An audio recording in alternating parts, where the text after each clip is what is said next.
Hello, welcome to So We're Watching That Right, a podcast where two lesbians bully each other for having the same taste in anime. I'm Becky, scientifically certified best girl. And I'm Val, everyone's favorite harem protagonist. Anime's dead, long live anime! As It's usual. that time again! Yeah. I'm so excited about this one. I'm fired up. I'm this excited has been a to really maybe interesting have... season. Yeah. And I keep hearing various people rumbling that interesting things are going to happen in the summer season, and I have a new category in my notes of shows that I express an interest in that's just called Shonen Pit. The things that just sound interesting but are clearly just going to be a boy fights some people. Yeah, it's very funny that you had to go, yeah, whenever there's a show that only I'm interested in and it's about a boy, I probably need to just go look it up. And I think that's They keep pranking me with world building ideas that sound really interesting in a 3-sentence pitch, and then they just don't do anything with the world building. Yup. Well, before we get there, let's talk about last season. Which was also good. Man, This was a weird season. So we're gonna go alphabetically how they got uploaded into the tier list. So Agents of the Four Seasons, which was a U show. Where would you put this? D. Fuck D. this show. It's... for the first 10 episodes, it is gorgeously animated. There's some really profound and powerful, personal drama, and the characters are really vivid and have deep, rich emotional lives. And then they start explaining what the villains are about, and that really is a place where you can sour the whole thing, because the villains are a moral compass for the work, and this moral compass was spinning like a fucking, Formula One wheel constantly. Just, we don't know what we want our show to be about. So I dropped it. Yeah, that it does seem rough because you were really fond of it for 6 episodes, then started getting some bad vibes from it, and it paid those off in full, which is not great. Yeah, this one was a bit of a kick in the teeth. Yeah. How did Ramparts of Ice end up there? Sorry, I selected all, and it just kind of threw everything in there in a really fucked up way. I'm not gonna fix it. We get to it when we get to it. Yeah. Ramparts of Ice is a really hard one to place when we don't actually know what the final episode is going to be. But I think it's an S. Yeah, it's a high A, if not an S. It's definitely stressful, more stressful than Polar Opposites in a lot of ways, that are extremely compelling. But it's still it's really good. Yeah, I think it's an S. I'm fine putting it there. Yeah. Yeah. Ascendance of a Bookworm. Man, every other season of this show has been great and lovely, and this season is good, but it's a different breed. Yeah, suddenly it feels like it's being way harsher to mine. And I don't think it's actually a step change, but I think that us having the gap between watching the end of season, because we watched seasons 1 to 3 basically continuous, and then season 4 didn't start for a bit, and it made it feel like a step change. Yeah. And a character, a core cast member in this show, in this season, at one point, does defend selling children. And it's that feels bad.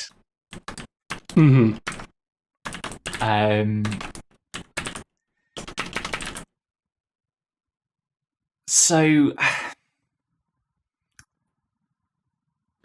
Equally, it is So the thing about a lot of isekai is that it is about the isekai person projecting modern, like, ethical standards onto a world that isn't quite equipped to deal with them, and the after effects of that. And this is the exact inverse, where someone is thrown into a world where she is suddenly given a lot of power and is forced to obey. Like, if you want to be a good person by your standards, you will have to do it by our rules, which is interesting, but it is also, it leaves a bitter aftertaste. Also, I forgot a fucking show. I forgot to put Irama in here. I knew there was fucking something. God damn it. I think the other thing about A Sense of a Bookworm is it actually really takes Rosamund being a child seriously, right? Mm-hmm. If this character was even like 6 or 7 years older, we could imagine her fully rebelling. Mm-hmm. But she can't because she's 10. Maybe not even 10 yet. Mm-hmm. And like she's completely within the power of all these adults around her who are who don't have the political imagination that she has. Mm-hmm. So I think I'm fine to put it in A. Mm-hmm. It just feels weird to be putting an S tier series in A because of a B or maybe even C tier part of one season. Yeah. It's very much like we're going to have to see how this resolves before we can be comfortable giving it an S again. Yeah. Because it's definitely like a shaky beginning of an arc. But also it's clearly the other thing is it's setting Rosamund up to have to do like political intrigue and maneuvering. Mm-hmm. And if they pay that off, it really will jump back up. Yeah. And also, like, this is kind of... I'm not giving it any credit because of this, but I have seen, like, the position she ends up in at the end of the series, where she's basically an avatar of the goddess and running around doing a bunch of important world-changing bullshit. And she will get there. I believe in her, and I believe in the author, but it's definitely... Whoa, it's a new arc, and she needs to find her footing. This is a 24-episode season for this one, isn't it? I believe so. Well, we don't have an episode count, so it's anywhere between 14 and 24. Yeah. But, you know, we might well end up upgrading this to S when we talk about it again in 3 months' time. Mm-hmm. Speaking of an S tier anime, I made friends with the second prettiest girl in my class. Easy S, just a joy. Lovely, delightful, heartfelt. Felt great every episode, even the episodes that felt bad. Mm-hmm. I was kind of worried about our take on it because it's one of those premises that is just kind of self-indulgent in a way that I worry will feel like it tanks my reputation for liking, but this one really couldn't though because it's so. It's really sweet, and it doesn't ever feel indulgent. Mm-hmm. I don't think. So, Kirio Fan Club is an S tier anime. Kirio Fan Club is my show of the season, I think.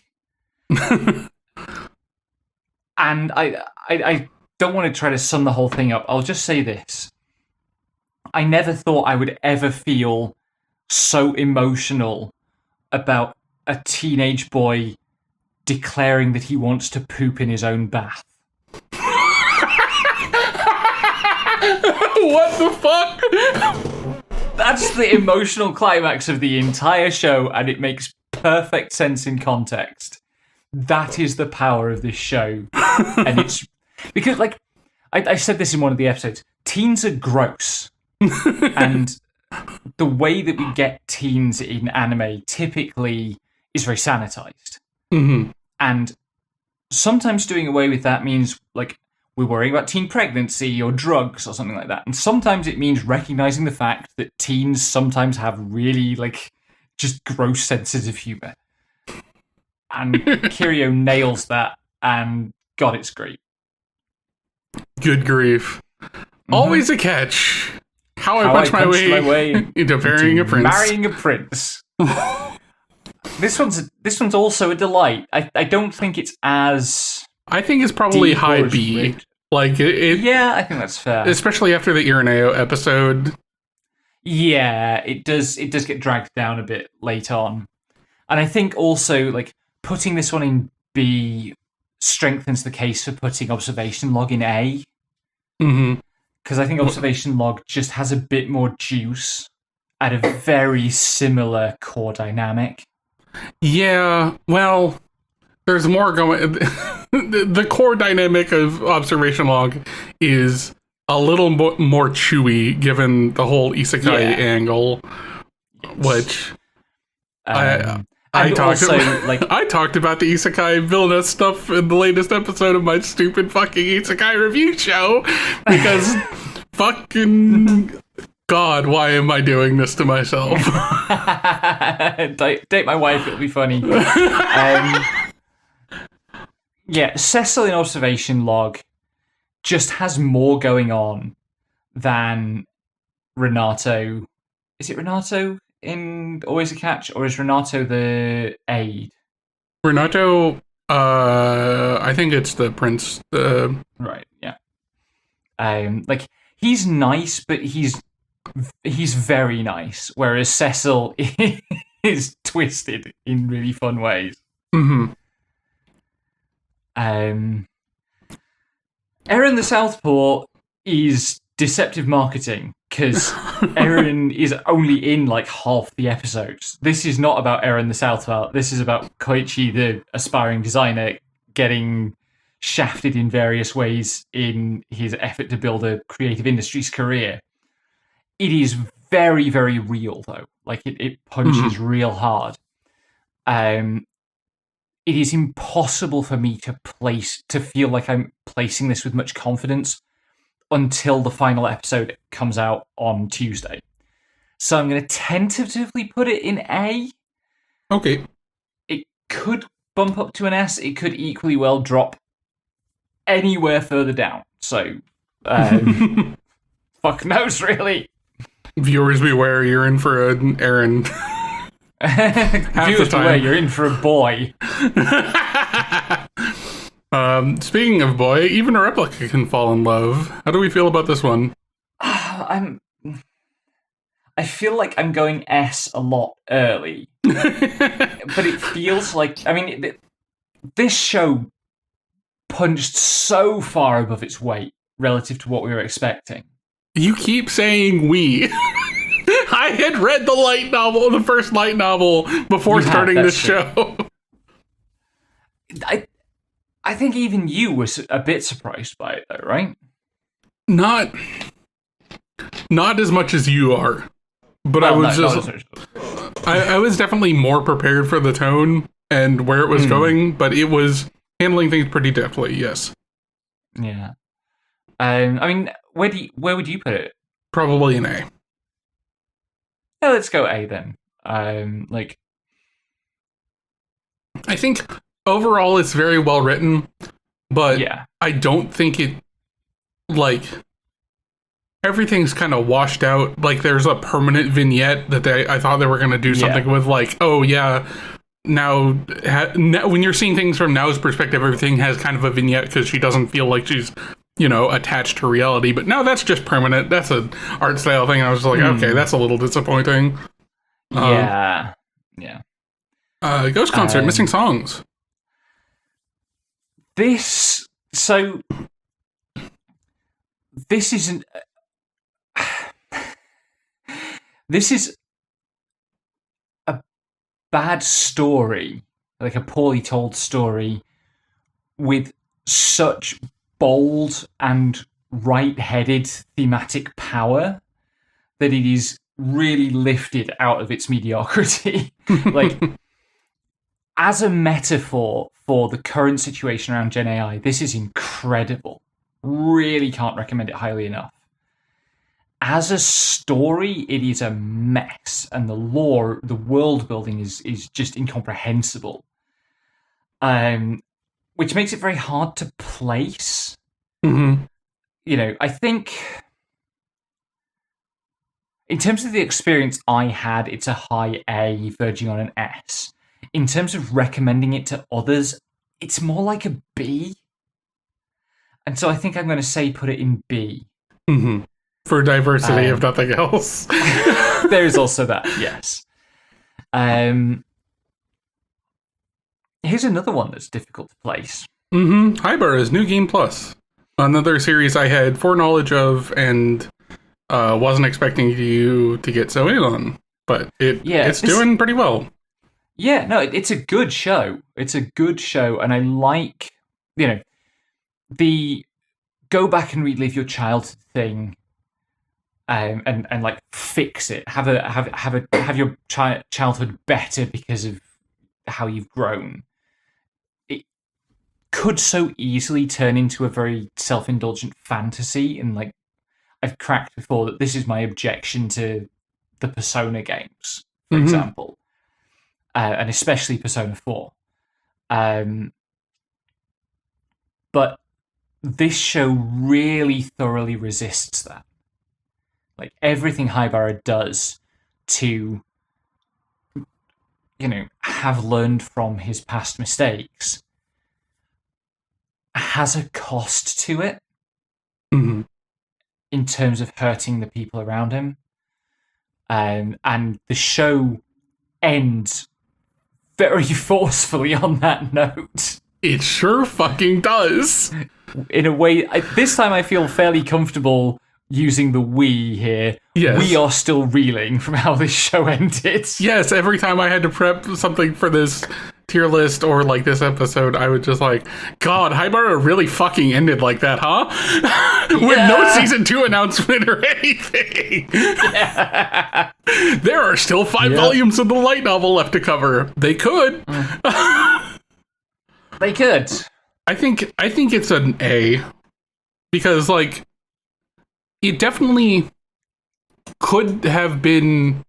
I feel like it probably could have been an S, but the way it ended. I think the incompleteness, if nothing else, like for all that it ends with all the characters getting paired off aptly and in ways that feel good, it doesn't end in a satisfying way, and it ends, in fact, in a way that is deliberately reminding you that there's a bunch more light novel. And it's good. I'm going to keep reading the light novel, but it's definitely like a low A. I'm looking forward to hearing what you have to say about the light novel. 100 Scenes of Awajima. What are your thoughts, my dear? So I did drop this show, and I dropped it because my brain is too small to keep track of all the characters. So I kind of don't want to say it's a D tier show. I think this is firmly like things we have dropped, not necessarily our thoughts on them. Like I would give it a C for the quality of what I watched, and even that, I think, is lower than, if you're in this show's target audience and you don't have my like name blindness issues, then absolutely this is an incredible show. It's just, for me, it would I would have needed a fucking chart on the wall. I would have needed to fully Peppy Sylvia it. And I can't do that. So yeah, that's fair. And now it's my turn for a show. Ichijama Mankitsugurashi, which is about a girl who gets who goes to a private all-girls school, and part of her tuition is that she has to work at a manga cafe owned by the same company, and it's fun. I just haven't had time to fucking watch it. I do still plan on watching it. I'm probably gonna put it in the C tier for that. But like, that's like, it's a victim of the season being this many fucking shows. Yeah. God, it's so much. I want to end this love game. Oh, man. I was thinking a B until the episode that we're both thinking of. Yeah, the fucking Poppy Game episode. This show has the best, the most real feeling makeout scene that I think I've ever seen in a rom-com anime. Mm-hmm. As I posted on Blue Sky, it understands the point of the Pocky game, which is a plausibly deniable situation for you to kiss someone.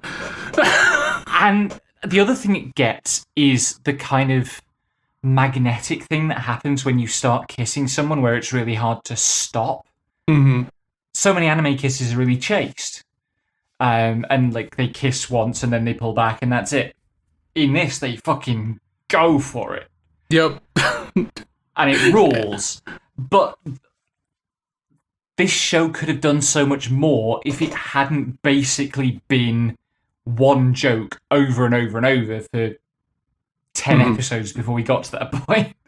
I do think I want to put it in B because it did spike up into like low A with that, but the rest of the time they did introduce the student council president who is trying to beseech them for help, which is a good bit. Such a good character. Here is a goofy Beckyism. This is Xenosaga to me, in that there's like Xenosaga is long and spins its wheels a lot, but there are some really, really good scenes of romantic intimacy in it, just very, very rarely. And they really do lift the whole thing for me. Mm-hmm. And this is the same. And I hope we get another season so that we can have more of that, because it's a heady brew. Mm-hmm. And if not, I'll read some more of the manga, probably. Yeah. Bottom Kamina fully blossoms when drunk. This is another one that's like, there's a target audience for this. And I think it's Iori Miyazawa. Because, like... This is an incredibly gay show. It's an incredibly pretty show. It's a feast for the eyes. Immaculate vibes. Nothing fucking happens. At no point in this show about 3 lesbian couples do any pair of girls actually even kiss. There's only 1, maybe 2 points in the whole thing where anybody gets close to kissing. So I think I can't put it any higher than a B. We can put it in B. Like, just let them kiss. They are all drunk at some point or another. There should be more drunk kissing going on between all. They really should. Come on now. Anyway, speaking of a firmly B tier show or lower, killed again, Mr. Detective. There's some real... Like, this is juice in the vat at the factory, not making it into a glass to be drunk.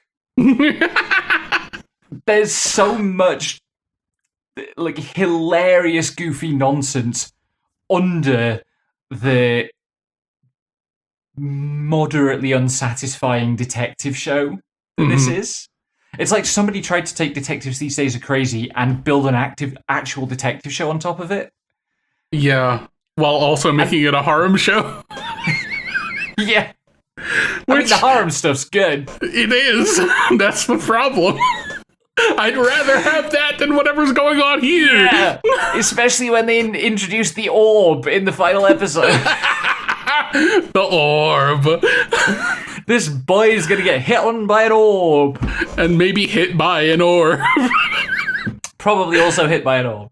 I think it's a C, though. Yeah. Speaking of also a C, Marika's love meter malfunction. Why did they make it so horny? They did, like, murder my boy on this one. The premise is really good. The original manga is pretty good.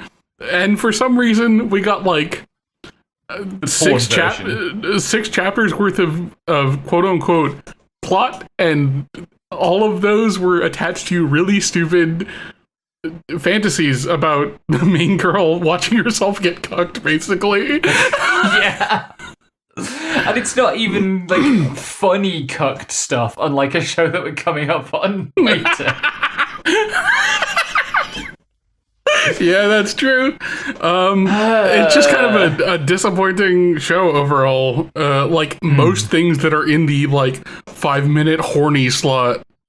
Yeah. Marriage Toxin. How do you feel about Marriage Toxin? Like, I think we agree that this show had no business being this good. I think it's probably an A, if not an S. It is...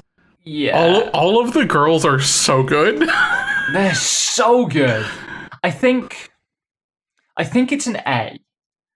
Is there more coming? I mean, I know there's more manga. I know there's more manga, but we don't know if there is any until Tuesday. So we'll find out if we're gonna get season 2.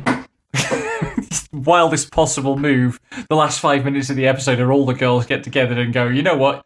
You're the head of of like this ancient family of assassins. You should have a harem. We're all marrying you. Dumber things have happened in that show. Yeah.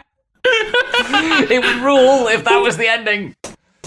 Just provided he also marries, what's her name? Blondie, yeah. Yeah, Kinosaki Mei. Kinosaki, that's the one, yeah. Okay, Snowball Earth. Shonen Pit. Just straight away. Directly to hell, do not pass go. I might have enjoyed this.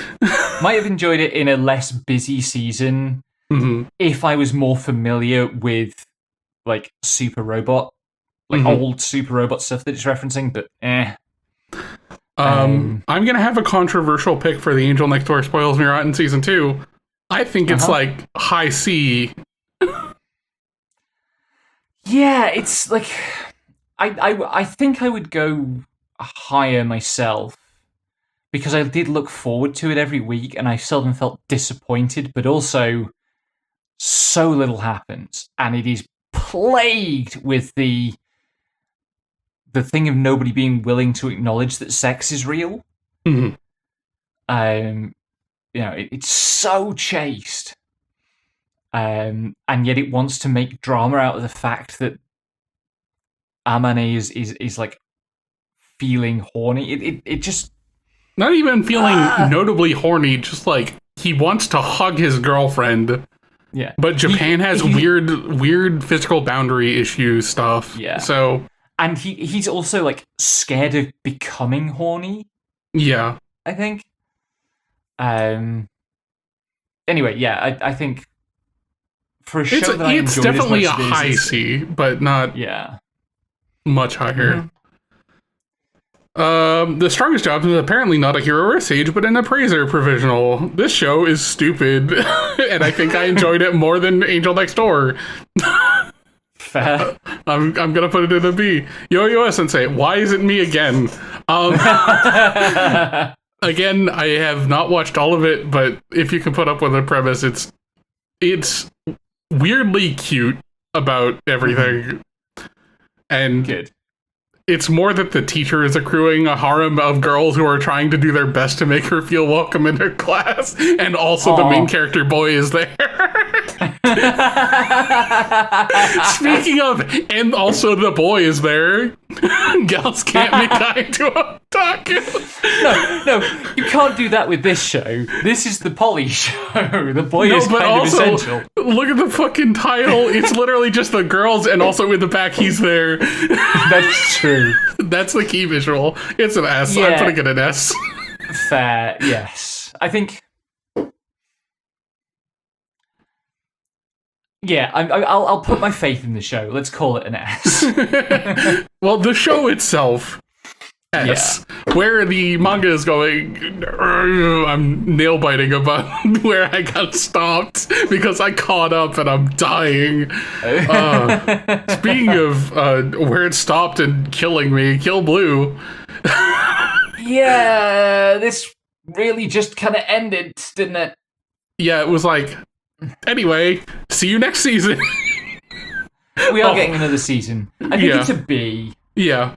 But it could easily get up higher depending how it ends. Mm-hmm. And it is done. Like, the manga's done.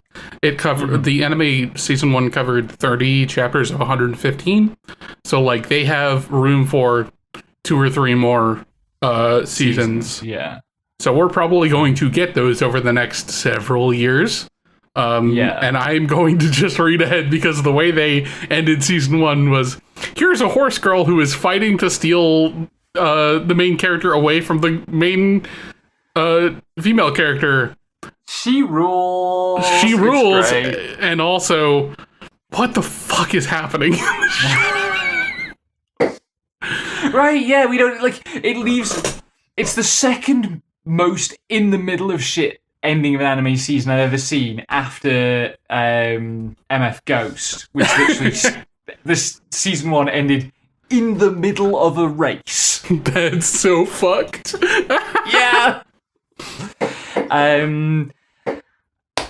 Mistress Karan is devilishly easy. How do you feel about how this treated you on your birthday? How do you feel about this one? I mean, it made you make a lot of funny noises, and that's an S rank for me, but...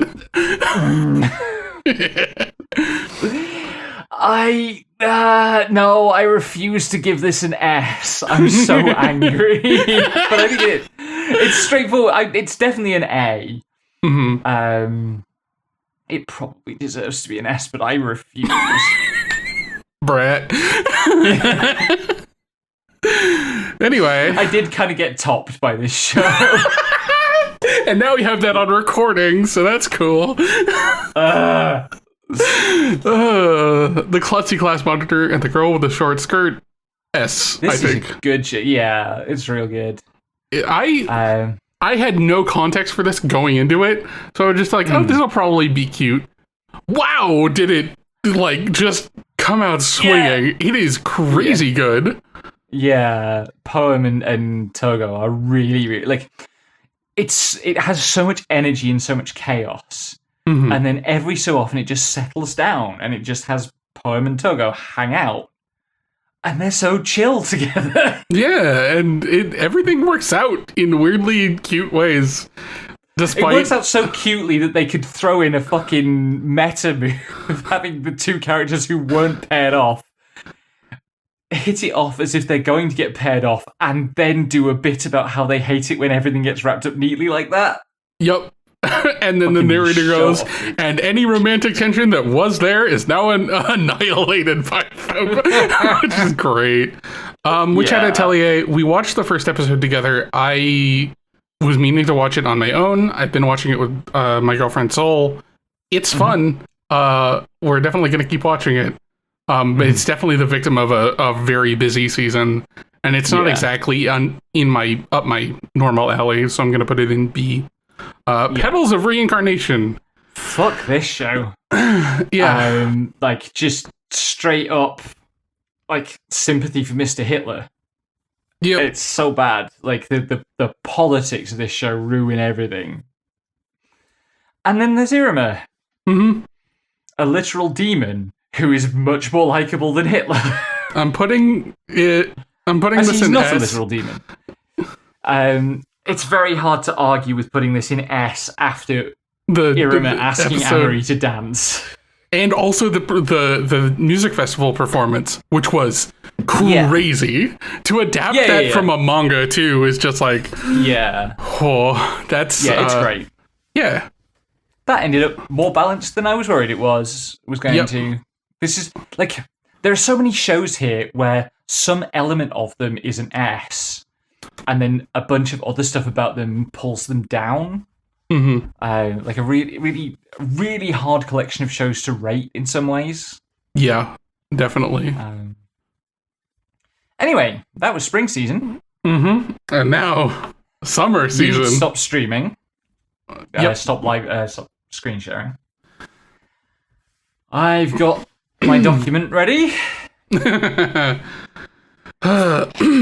me get a drink real quick.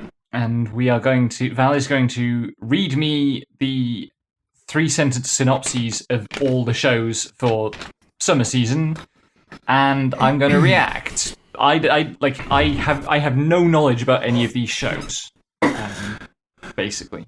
Yep. Okay. And we're going in on AnyChart's start date order. So all of these have not started airing yet, but we have one starting in like a day and 17 hours. So that's neat. I'm going to make sure everything's loaded too. Okay. The Oblivious Saint can't contain her power. Lady Carolina, the overlooked daughter of a powerful duke, has always believed herself to be the black sheep amid her illustrious kin. Her father is the distinguished prime minister. Her eldest... I'm having a day, apparently. Slow down. Her elder sister, a prodigious mage destined to become their nation's next saint.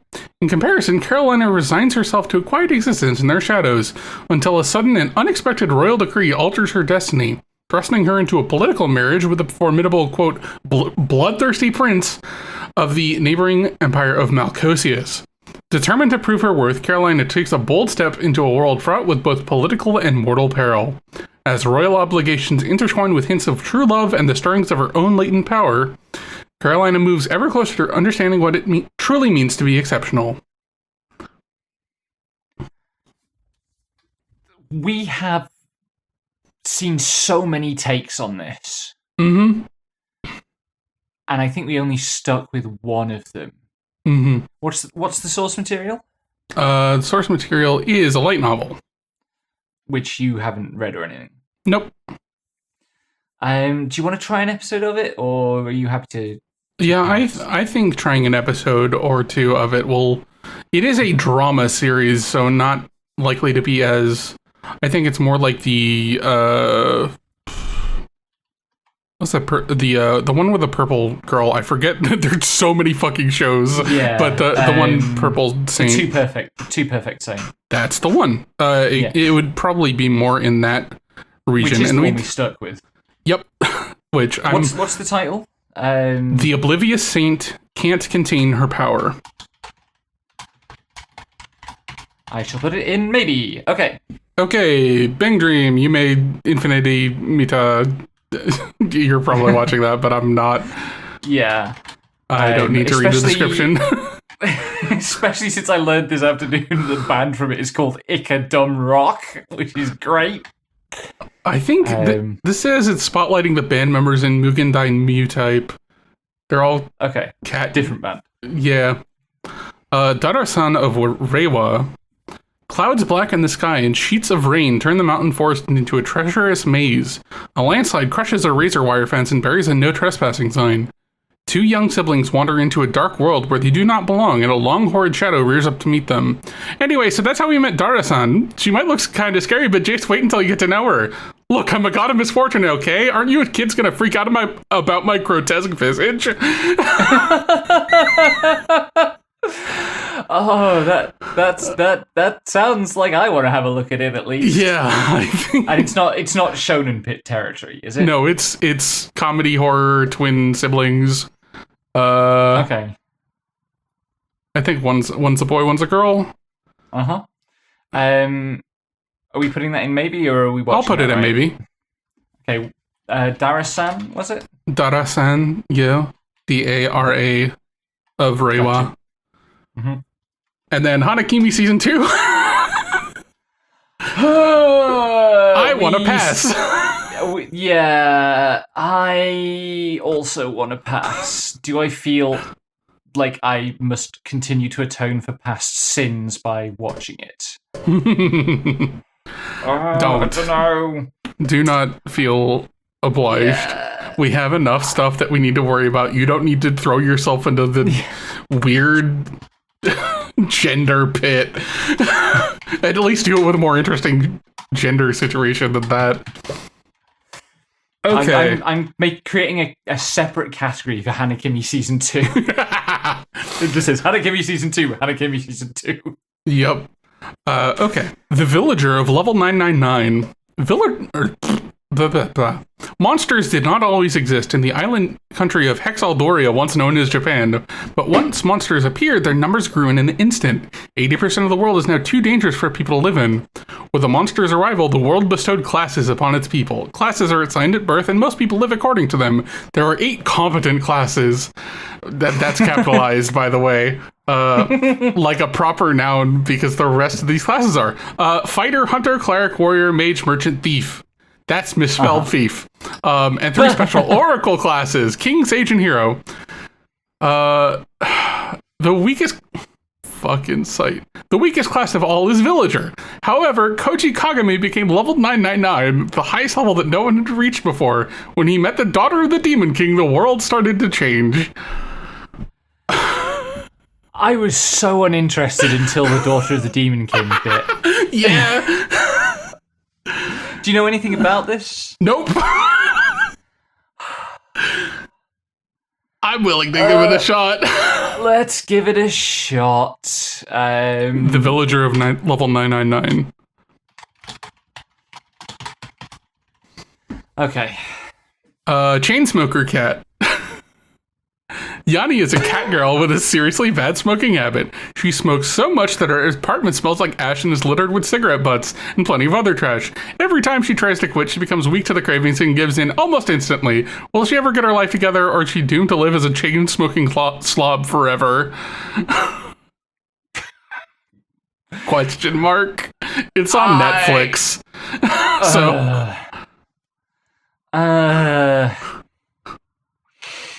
See, I'm worried about this because there were a couple of shows with a moderate amount of smoking in this season, and I started to get cravings to smoke. Don't. Yeah. But you know how I like fail girls. Yeah, I do, even though you won't admit that I'm one of them. You are not a fail girl. Literally on cue.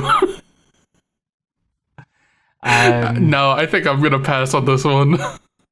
What's the title? Chainsmoker cat. Alright, yes. Okay. Kaiju girl caramelize. Caramelize?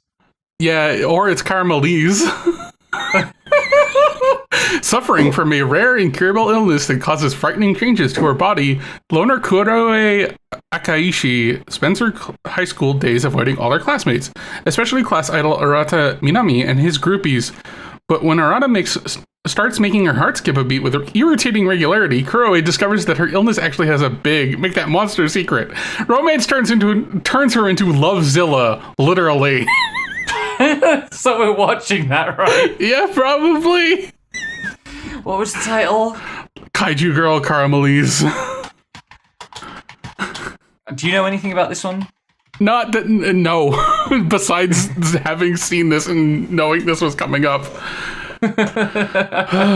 Incredible. Okay, next up we have Kore Kaite Shine, which I did specifically look up. It's not shine. It translates to draw this, then die. It translates to what?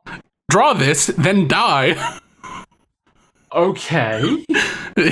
Kore Kaite Shine is set in Izu Oshima, an island 120 kilometers south of Tokyo. The story centers on Ai Yasumi, a high school girl who loves to read manga and learns about the joy and pain of drawing her own manga. Question mark? Do you know of any reason why we might be interested in watching it? No. I think we pass on it then. Okay. The exiled Heavy Knight knows how to game the system. Born into a prestigious family of master swordsmen, Elimus Edvon's future shatters when he awakens the so-called defective Heavy Knight class. Disowned and cast out, he regains memories of another life, and realizes this world mirrors a VR game he once mastered. Armed with knowledge no one else possesses, he sets out to rewrite his fate and prove the strength of the quote-unquote weakest class. I'm probably going to watch this. At least a couple of episodes, but I don't think... Didn't hook me from that. Mm-hmm. Exiled Heavy Knight? Yep. What it was called? The exiled Heavy Knight knows how to game the system. Okay. Black Torch. Although he may appear rough and tumble, Jiro Azuma's compassionate side emerges when it comes to the furry critters he can communicate with, but Jiro's soft spot for animals gets him in major trouble when a suspicious stray cat fuses with him, granting him exceptional power but also dragging him into humanity's hidden battle against powerful Japanese spirits, Mononoke. That sounds like that sounds like the first show that's going in the shonen pit. Yeah. What's it called? Black Torch. And then there's a second season of a show that I probably care about, but you don't. Hell Mode, and it's on High Dive anyway, so that's going to be a pain to watch. Okay. Let me get the translation for that. Iwamoto Senpai no Suisen, which is a recommendation from Mr. Iwamoto. The year 1910. Iwamoto Kodo is a young boy who successfully carried out many curious missions under the military's directive. His destinations lead to encounters with the strange weaving tales of history that have yet to be told. I think that's also a shonen pit, if anything. Yeah. Iwamoto, was it? Iwamoto Senpai no Suisen. Yes. Okay. Jadugar, a witch in Mongolia. After losing her mother and being torn far from her homeland, a young girl named Sitara is taken in by Fatima, a kind-hearted lady from a family of scholars. If you study and become wise, no matter what trouble may befalls you, you'll know the best way forward. Deeply moved by the words of Fatima's son, Muhammad, Sitara comes to understand the possibilities and importance of knowledge and begins to deepen her education. She dreams that one day she might catch up with Muhammad, who is set off on a journey in pursuit of wisdom. Huh. Fascinating. Yeah. Is it Japanese made, do you know? Looks like it. It's sourced from a manga. A Japanese made story about Mongolian Muslims. Yep, it's a Science Story joint that would do it.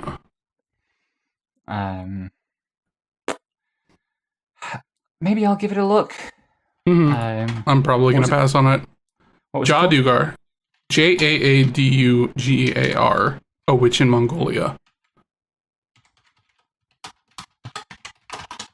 Because, on the one hand, probably not a recipe for success. On the other hand, Alchemist Diaries.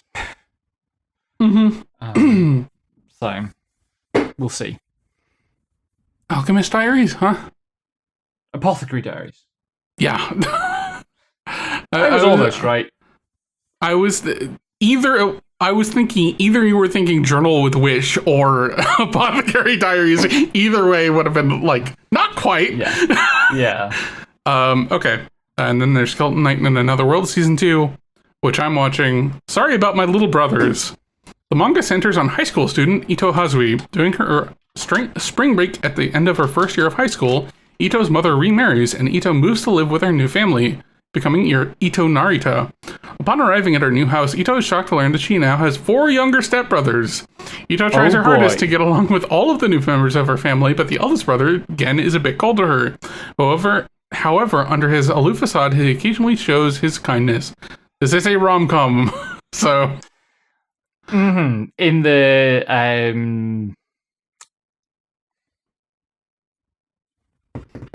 What was that show from a couple of seasons ago? Not Mikadono Sisters, the other one that was a step-siblings romance that you were reading the manga of. I don't remember. where they thought they were all siblings, and then they learned they were all adopted. Oh, that was Shinji family children. Yeah. I think we should give this one a look. Okay. What was the name? Sorry about my little brothers. Yes. Okay. Okay, and the next one is Ushiro no Shomen Kamui-san, which is a Nechi show, so that's fun. Shizuka is a normal high school girl with the ability to see ghosts. Due to her peculiar peculiar tendency to attract ghosts, she works as an assistant to Kamui, a famous psychic. Kamui takes pride in his top-notch psychic abilities, but the way he exercises ghosts is rather unusual. I'm a pass. Fair. Yeah, okay. I don't think that's fun for me to watch unless I'm watching it with you. And it's apparently a sex comedy, so...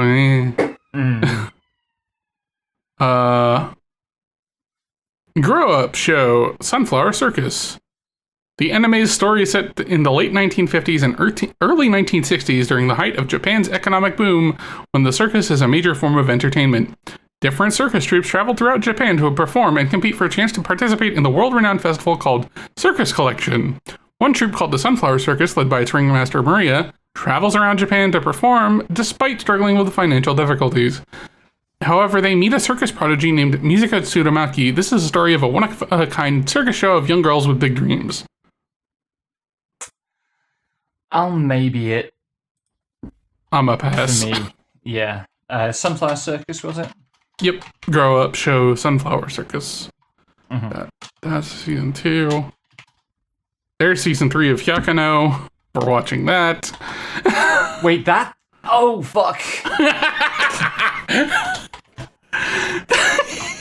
I knew there was something coming up that was like an absolutely guaranteed watch, and I couldn't remember what it was. I mean, there are other things that we're probably also guaranteed watching, but yeah, but I mean this is season 3 of a thing we watched seasons 1 and 2 of and loved. So yeah, God. The only thing that I remember looking forward through Hyakuno's stuff is that the next heroine is his cousin, so that's a start. Christ.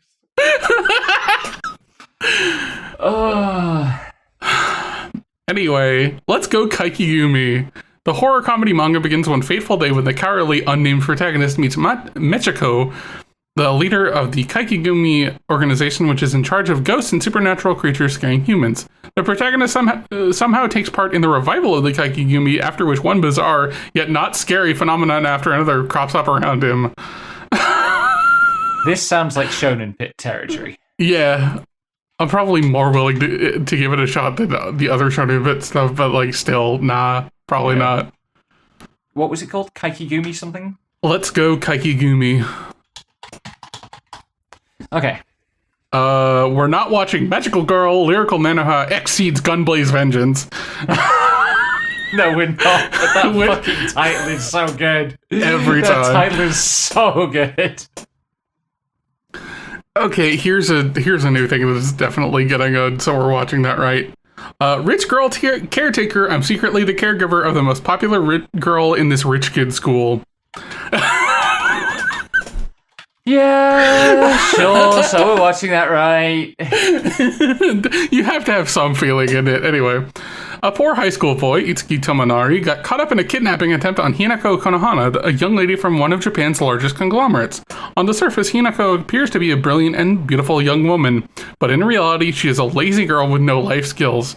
However, due to family reasons, Hinako has to play the role of the perfect young lady at school. Wanting to protect her, Itsuki took on the job of caring for her. Eventually, Hinako begins to spoil Itsuki with all her might. I don't want Itsuki to leave my side right now. This is a love story that begins beyond the master-servant relationship, featuring a princess with a beautiful facade. Yeah, we gotta watch this. Have you like read any of it before? Nope. Excellent. Some things I'm like, oh, this is gonna get an anime. I probably shouldn't read ahead, but you know. I don't know if it's out in English actually, officially, but yeah. Okay, Sparks of Tomorrow. The novel takes place in the summer of 1907, the 40th year of the Meiji era. 15-year-old Inako Momokawa lives in the Fushimi area of Kyoto and is the second daughter of a sake brewer. Nothing she does ever comes out right, and she receives a scolding from her father every day. Her only relief is the trust she places in her prayers to the gods. One day, while at Fushimi Inari Shrine, she meets a freewheeling young man named Kihachi Sakamoto. He rejects the gods and boasts of the incoming age of electricity. The topic of marriage suddenly comes up in Inako's household. Her father is one-sidedly making all the decisions for her, and Inako is about to give up hope. It is then that Kihachi draws out Inako's true feelings of wanting to run away from her family. The only way to stop her marriage is to find an unusual book. Let me scroll. The only way to stop her marriage is to find an unusual book called the Electricity Catalog. The book is a prediction book about electricity that Kihachi wrote when he was a child, but his older brother Seiroku took the book, and its current whereabouts are unknown. Inako and Kihachi together go in search of the book across Kyoto and Shiga prefectures. I'm a pass. That sounds shonen pity. Yup. And I have no pity. Sparks of Tomorrow. Okay. Tetsunabe no Jan. John Akiyama, a cocky, arrogant teenager, wants to fulfill his grandfather's wish of defeating his arch nemesis, Mutsuju Gobancho. What a name. When he arrives at the Gobancho restaurant, he meets his granddaughter, Kiriko Gobancho. Their rivalry is easily compared to Jan's and Kiriko's grandfathers, where Jan believes cooking is about competition and Kiriko believes cooking is about heart. I think that's another shonen bit show. Unless it's unless it's like a culinary martial arts rom-com, but it's listed as action comedy. Okay, what's the title? Tetsunabe no Jan, Jan. Okay. Okay. The Duke's son claims he won't love me, yet showers me with adoration. Elsa, the daughter of a fallen aristocrat, receives news. It was a marriage proposal from Julius, a very elite nobleman. Elsa is wondering, why would such a distinguished man marry me? But after the wedding, Julius, who had been kind and gentle up to that point, changed completely. In a cold voice, he tells her, I have no intention of loving you. Question marks? I think we got to take a look at this at least. Yeah. Okay. Very dependent on tone, that I feel. Yes. Have you got that written down? I got it down, yeah. Okay. The Ogre's Bride. A Japanese-style Ayakashi Cinderella story. You're the bride I've been searching for all this time. The Ayakashi and humans coexist in harmony. The Ayakashi, having superior abilities and beautiful appearances, sometimes find their partner among human women, making them their bride. The bride, in exchange for bringing prosperity, receives absolute love from the Ayakashi. Yuzu is constantly compared to her sister, a bride of a demon fox, and is resented by her family every day. One day, when Yuzu just couldn't take things anymore, a man appears before her on a bridge. This man is the most beautiful man Yuzu has ever seen, and he's calling her his wife? Just be quiet and let me hold you. The most powerful, cold-hearted Ayakashi is pouring his heart out for Yuzu. I think this is going to be more funny in an abstract sense than enjoyable to watch for me. Yeah. Yeah, I mean, do you want to give it a try? Yeah, we can give it a try, but yeah, we'll see. Yeah. That's a season 2. We can nix that. The world's strongest rear guard. It's isekai, so I'm gonna have to deal with it. But also the premise is stupid, so you might make us watch it. Anyway. Okay. Corporate slave Arihito Atabe's death in a freak bus accident marks the beginning of his new life as a kind of adventurer called a seeker. Reborn into a fantasy world, he settles into a previously unknown job class called Rearguard, capable of providing his all-female party with critical attack, defense, and recovery support. And it comes with an added bonus: simply being at the back of the party line increases his companion's fondness for him. Freed from the shackles of corporate life, Arihito is eager to start fresh as a newly minted seeker. I think we kind of have to give it a try. I'm gonna watch this shit. Regrettably. Do you know anything about it? Okay. That's why I'm like, I know the premise, and that's all I need to know that you're probably going to make us watch this. Anyway, you and I are polar opposites season 2. Wahoo! We're watching it. Yes. Yeah. We're not watching that. Okay, let me get the fucking translation because this... The problem with AnyChart is they don't update the English titles until it's updated on the anime listing, and a lot of the time they don't bother with that until it gets picked up by licensors, even if it's known. Anyway, this is Buchigire Reijo wa Hofuku wo chikaimashita Madosho no chikara de sokoku wo tataki Jesus Christ. Tsubushimasu, which is a livid lady's guide to getting even, how I crush my homeland with my mighty grimoires. So we're watching that, right? Probably. Elizabeth Leiston, daughter of the influential prime minister. I'm talking too much, and it's making my talking worse. Is a picture-perfect lady on the path to becoming the future queen of the kingdom of Haldoria. But her life takes a sudden turn for the worst when her fiancé makes a show of publicly calling off their engagement. Soon after, he throws her in jail and starts spreading nasty rumors about her. The encouragement Elizabeth receives from her loyal waiting maid, Mireille, in her inner fury, are all she needs to reconsider her goals. Why should she continue devoting herself to a country that doesn't respect her when she can trample over it instead? She will get even with those who wronged her and bring down the damn kingdom, even if it's the last thing she does. Luckily, Elizabeth is no damsel in distress and has 7 powerful magic grimoires she won't hesitate to use. Get ready, because this ruthless lady is out for blood. Yeah, we're watching this. We're at least giving it a shot. Yeah. What was it? A Livid Lady's Guide to Getting Even? Mm-hmm. Not one you know anything about. Nope. The pitch. Cool. Yep. Next we have Goodbye, Laura. Long ago, there lived a mermaid princess named Lara. She was raised with love by her father, the king of the sea, and her sisters. One day, Lara fell in love with a human prince who lived on land. It was a forbidden love, one that was not allowed in the world of mermaids. Still, Lara journeyed to the surface with a potion given to her by the witch Grace. She became human, but the potion came at a cost, failed to find true love, and she would turn into foam and vanish into the ocean. Though she was a princess of the sea, Lara chose love, yet her wish went unfulfilled and she vanished into the sea. 200 years later, Lara awakens once more in Lake Biwa to finally search for her true love, all because of love. Shrugs. Yeah, same. I know folks were hyping that up, but also it does not sound particularly interesting. Yeah. We're not one watching... of those pitches that's a lot about like stuff that isn't going to happen in the show or is going to be entirely exhausted in the first episode. Mm-hmm. It's just like, here's several paragraphs about the premise that it will not be relevant after episode 2. Yeah. Love unseen beneath a clear night sky.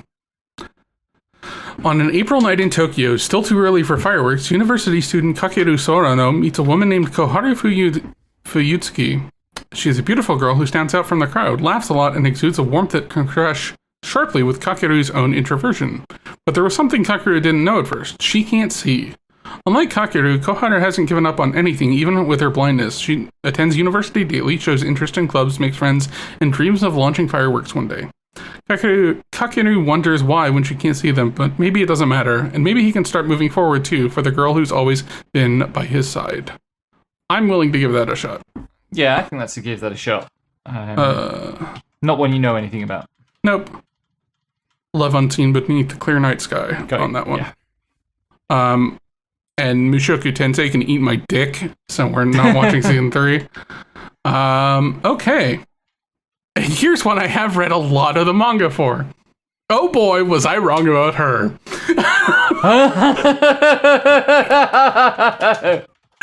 Which I will go find the original title, because it's a lot longer and a lot goofier. Right. The neat and pretty girl at my new school is a childhood friend of mine who I thought was a boy. So we're watching that, right? Yeah. I met my childhood friend again, and she had become a beautiful and innocent girl. It's been a while, Hayato. Haruki, is it? In the past, I used to play in the mud with my childhood friend in the countryside, and when I saw him again, there was no trace of the bratty young man I thought he was back then. Only in front of Hayato, she threw away the coat she was wearing and reacted in the same crass way she did back then. The distance between you and me has not changed. It's cute. Good. Groans. Pain.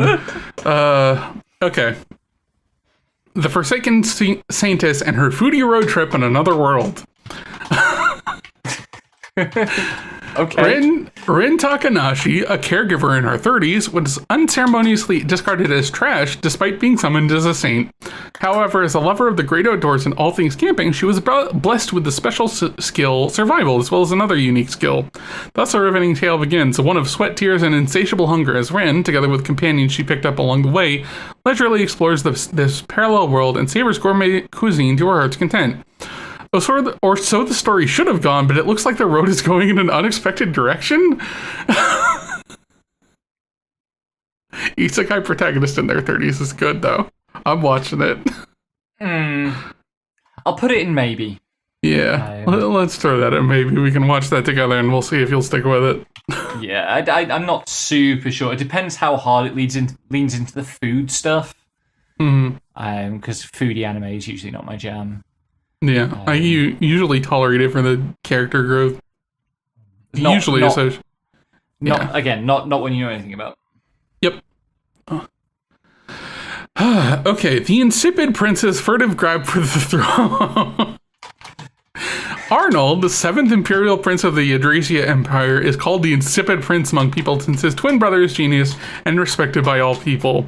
However, he has a secret identity. Silver, one of the only 5 SS rank adventurers in the continent. When his younger brother Leo decides to aim for the throne, Arnold starts running things behind the scene to support his brother. Unexpectedly, the most beautiful lady becomes his assistant. The secret struggle of the strongest prince begins. I'm probably going to watch that, but... let's put it in maybe, because if the dynamic is good between him and this lady, then that could be fun. Yeah.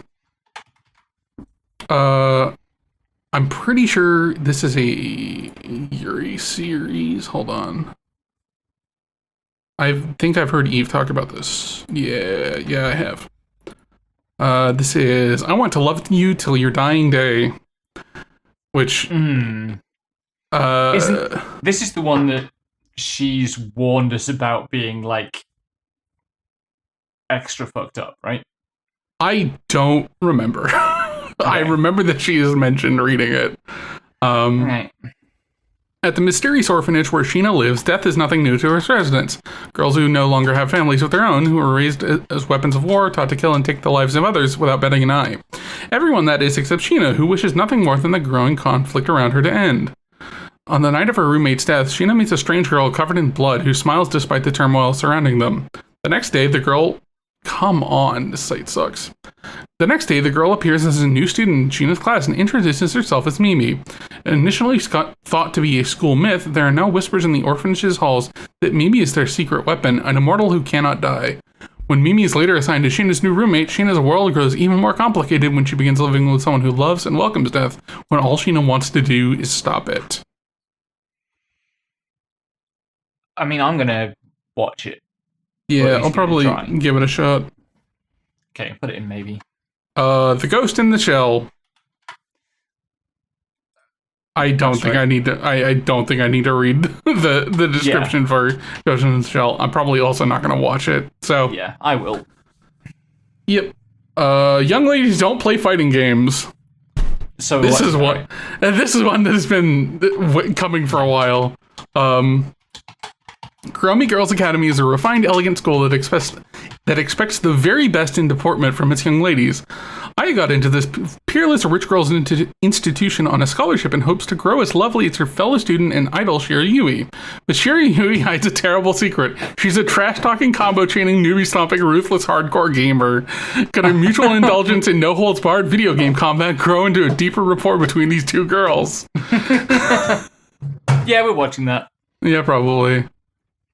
I read a bit of the manga, but I didn't commit to it. I was just like, huh. And then I saw that I got a thing. I was like, cool, that'll be neat. We're not watching that. We're not watching that. If I'm watching that, it's on my own. What is your translation? Ah, right. Ibite konna gibotagishi. Or my mother-in-law and sister-in-law who don't bully me. So, we're watching that, right? Mia is the illegitimate child of a prominent family. When her mother dies and her father estate agrees to take her in, she's convinced she knows what awaits her in her new home. A life of servitude and misery at the hands of her wicked stepmother and stepsisters. Yet when she finally meets the women she expects to treat her like dirt, they actually end up being sweet. A hilarious and heartfelt comedy that's sure to put a smile on your face. We're probably watching that, yes.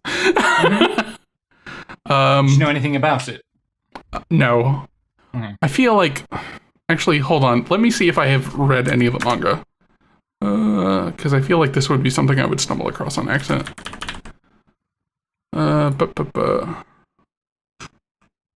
No. I have not read any of the manga. It is getting... Oh, it is. It does have like a official English localization on the manga, though. That's cool. Mm-hmm.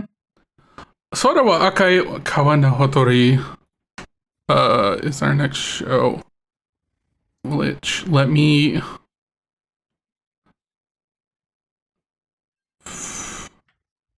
I think there's no official... Something about the sky being red. Yeah, the official localization of the is titled Red River, but I think the translation is Where the Sky and the Red River Meet. Yuri, a pretty Japanese girl, is ecstatic after passing her college entrance exam and having her first kiss with her childhood friend turned boyfriend. However, her luck soon changes. She starts to notice that water becomes agitated whenever she goes near it. One night, hands appear out of a puddle on the street and drag her into the water. Transported to an ancient village in the Middle East, she's then captured by armed troops and taken to the Queen's palace for human sacrifice. What? Yeah. To be clear, the manga ran from 1995 to 2002, so it's a pretty old one. Right. Yeah. I'm probably going to give it a look. Let's put it in maybe as a historical curio, if nothing else. We are not watching season 2 of a show we haven't watched season 1 of, but we probably will. That? Trapped in a dating sim, the world of Tell Me Games is tough for mobs. Yeah, okay, we're probably gonna watch that at some point. I think I've said this before, maybe not on the show. I read the manga version of the like sequel / rerun of this series because there's the one where it's from the perspective of the guy who gets isekai'd, and there's another series that is from the perspective of his sister who got him into the game that he gets isekai'd into, who also gets isekai'd when she later dies. It's a weird setup to have to explain. Yeah. But it's basically like a redo with more changes and a different perspective, and it's interesting. Okay, Victoria of Many Faces. In an age when spies act behind the scenes in every land, Chloe spends her days successfully carrying out even the most difficult missions due to her unparalleled disguise skills and martial arts abilities. After the betrayal of her boss, she suddenly disappears, as Chloe plans to redo her life as the ordinary citizen Victoria in the neighboring kingdom of Ashbury, striving for a normal life. However, Victoria's peaceful life is abruptly cut short as she begins to get involved with many people. In this new land, her experiences and abilities from her days as a spy come in far more useful than she'd ever expected. On the other hand, the second prince and others take an interest in Victoria's strength, and the shadows close in on the woman with many faces. I've been meaning to read the light novel for this, so I'm probably going to watch it. Okay, we'll put it in maybe. Yeah. We'll give it a shot. Mebius dust. Okay. Is it specifically spelled Mebius or is it Mobius? It is spelled Mebius. Okay. But let me read the description. On February 29th, 2000, a group of Mobius meteorites fell down to Earth. These meteorites brought new material called Mobius dust, which dissolves in air and can cause miracles. The day the Mobius meteorites fell was dubbed 229, and the economic disparity in Japan increased dramatically after that day. A group of people fed up with the wealth inequality fought back with acts of terrorism. The police established a special group to fight against the terrorists and a school to train members for that group. Fucking eat the rich. I'm not watching that. Yeah, no, that's Shonen Pit stuff. By Dogo Kobo, how could you? Okay, here's the one you were waiting for. Smoking behind the supermarket with you. All right.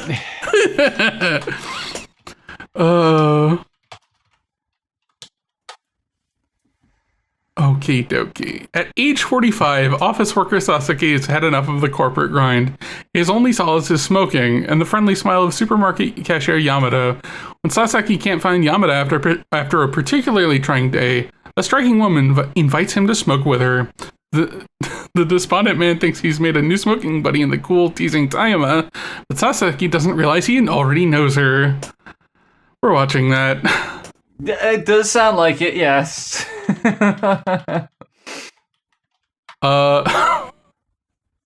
What? Well, this is a promising start. What is this? This is Thunder 3. 3 ordinary schoolboys come into possession of a DVD that supposedly opens a gateway to a parallel universe. But when their backs are turned, Piontaro's little sister Futaba passes through and gets kidnapped by the aliens that have overrun that version of Earth. Discovering that their cartoonish bodies make them supermen in the hyper-realistic parallel universe, the boys set out to rescue Futaba.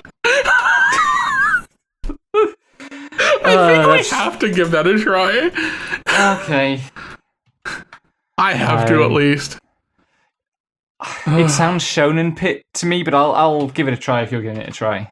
It sounds like fucking Beautiful Joe is what it sounds like. We're not watching that. Okay. Hanori still wants to fight in the next life. Ryusei Narukami spends his days cooped up in his rooms playing video games, but hides his secret past as an evil Dark Lord from the fantasy world reincarnated into our world. He has a fateful encounter with the belligerent Hanori Meteor, the hero from Ryusei's world, who defeated him and now reincarnated as a high school girl. I'm watching this if you're not. This sounds extremely like we're watching it. What was the title? Hanori-sen still wants to fight in the next life.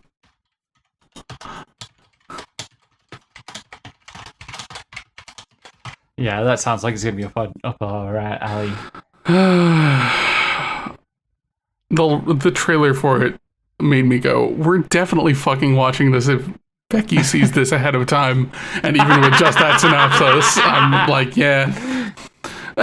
Okay. Though I am an inept villainess.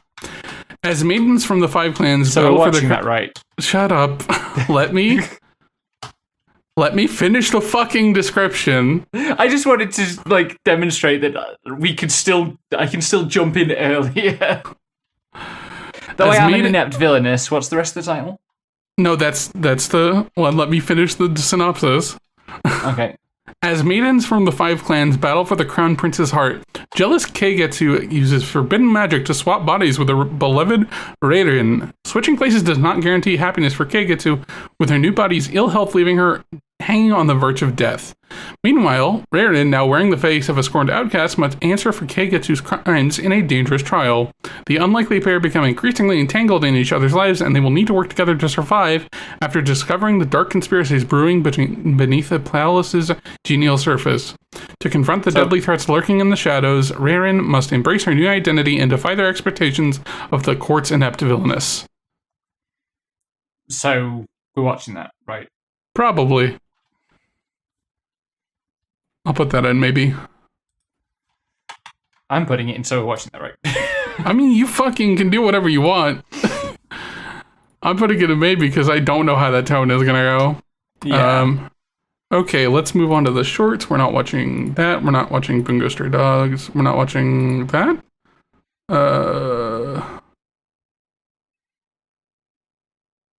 That's a lot of synopsis for a fucking short.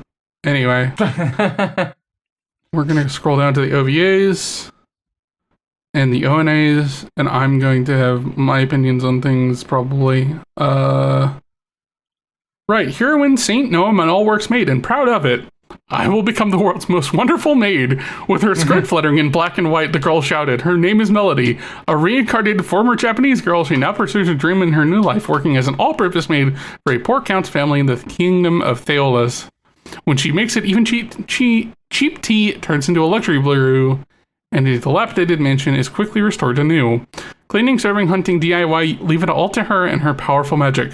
Unbeknownst to Melody, this world is actually an otome game, and she is the most powerful and invincible heroine, the Saint. Yet she remains oblivious to this fact. Romance with handsome men, attacks by the Demon Lord, work comes first.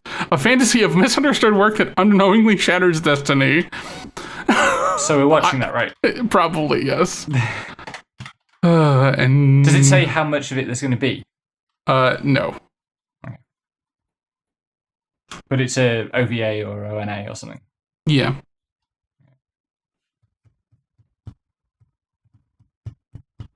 From overshadowed to overpowered, second reincarnation of a talentless sage is probably more a me thing than anything. Eftal is reincarnated as a human coming from modern Earth. In this new world, where magic is real, he decides to devote the entirety of his life in the pursuit of magic. Despite his efforts, though, he discovers that he's absolutely talentless in magic and breathes his last in anguish. But it isn't the end for him just yet. He reincarnates once again bearing the same name, Eftal, 400 years later. Having retained his knowledge and power, he steals his resolve and once again sets his sight for the peak of magic. The bit is that they don't mention on this is that it turns out that the world standards for magic has dropped significantly in the last 400 years. It turns out he's really good at this now.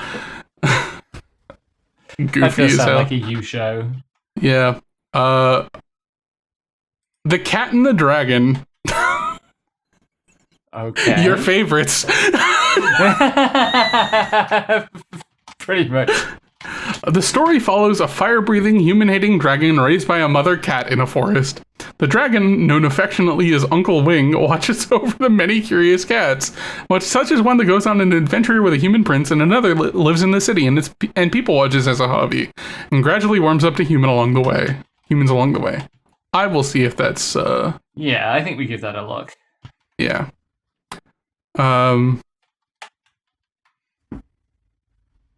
This might be more you than anything. Let's see. The world is dancing. Born into a life of acting and dance with a traveling theater troupe in 14th century Japan, 12-year-old Oniyasha has one problem. He doesn't know what the point of any of it is. Why must I step with the left foot here instead of the right? Why is one performance good and another bad? Why do people dance at all? It all seems perfectly arbitrary until a chance encounter in a rundown check sets him down a path to revolutionizing the art form and influencing much of Japanese culture to come. A fictionalized account of the early life of Zami Motokyo Oniyasha, the founder of modern No Theater, the world's oldest surviving theater art. This coming-of-age artist journey vividly brings to life a man far ahead of his time during one of Japan's most culturally and socially vibrant eras. Yeah, I'm going to give that a look. Mm-hmm. You're not interested. Nah. Okay. I became a legend after my 10-year-long last stand. Oh, God. Luck, an S-rank mage in the Heroes Party, makes a last stand against the Demon King to save his companions. When he finally returns victorious, 10 years have passed, and the world praises him as a legendary hero who died in battle.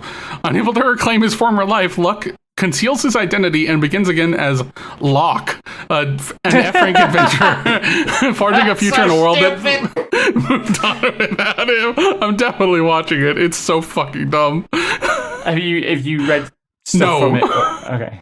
Let's put it in maybe. The light novel is picked up, I think. I've definitely seen somewhere to read it, I believe, but it's dumb. There are a bunch of girls on the promo art. I will DM them to you. It's just like, okay, yeah, it's one of those shows, huh? There's also a chicken. Sure, it's also a chicken. Oh boy. Okay. Ryomin Zeronin start no Henkyo Ryoshu sama. What? Let me go find the fucking translation. The Frontier Lord begins with 0 subjects. DS finally returns home after decades of war. He's hailed as a hero and promptly rewarded with his own domain, which turns out to be a little more than empty plains. Population 0. Diaz, who has only ever known battle, finds himself at a loss. How is he supposed to survive, let alone cultivate his territory into a thriving, prosperous dominion when there's nothing but grass as far as the eye can see? Fortunately for Diaz, a horned girl by the name of Alma is about to show him there's more to the plains than meets the eye. I'm willing to give that a shot. Yeah. We're not watching One Piece heroines. That... Okay. That's... Okay. I believe... Hold on.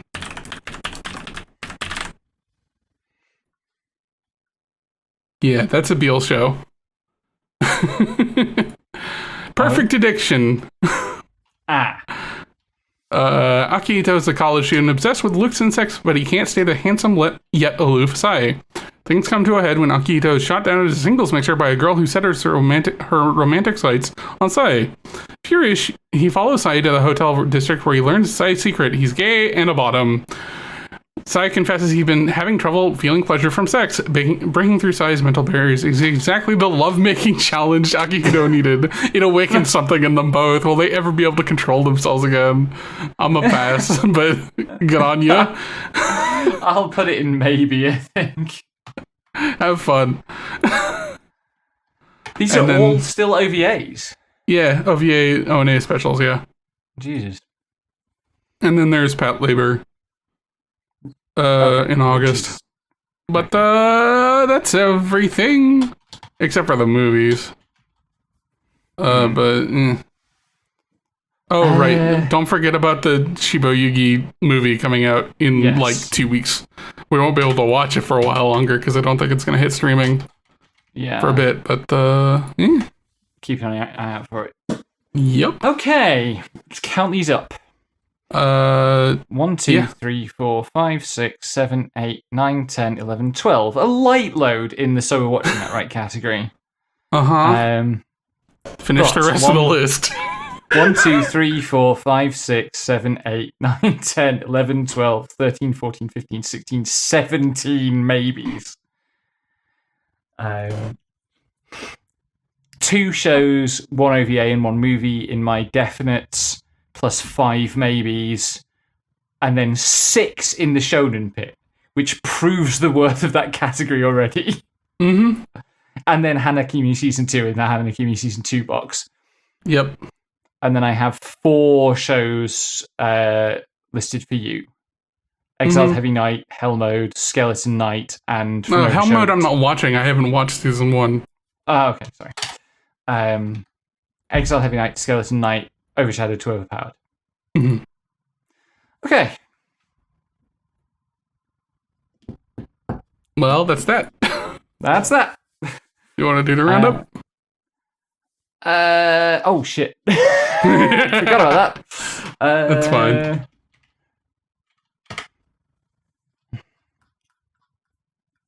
So Watching That Right is a project of Slimebug Productions. Intro and outro music is by me, graphics are by Val. You can find us on Blue Sky at slimebug.bsky.social, YouTube at youtube.com/Slimebug Productions, Patreon at patreon.com/Slimebug Productions. Download all episodes from Listen at slimebug.pro and join our Discord via the link in the description. Thanks for listening, and until next time, may anime neither betray nor disappoint you. Thank you, and have a nice night, everyone. Bye-bye. Bye-bye.